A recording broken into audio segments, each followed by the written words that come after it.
flecos del bar.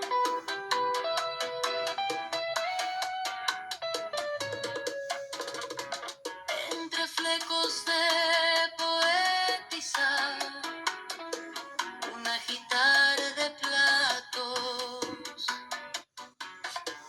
unos golpes de madera son los ecos de bar.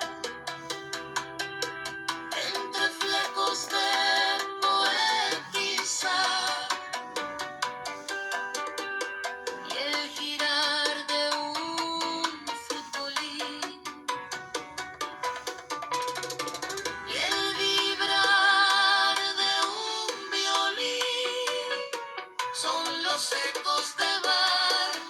Entre flecos de poetizar y acordes a la espera y mitigar a ratos las mentes entre roces son los ecos del bar.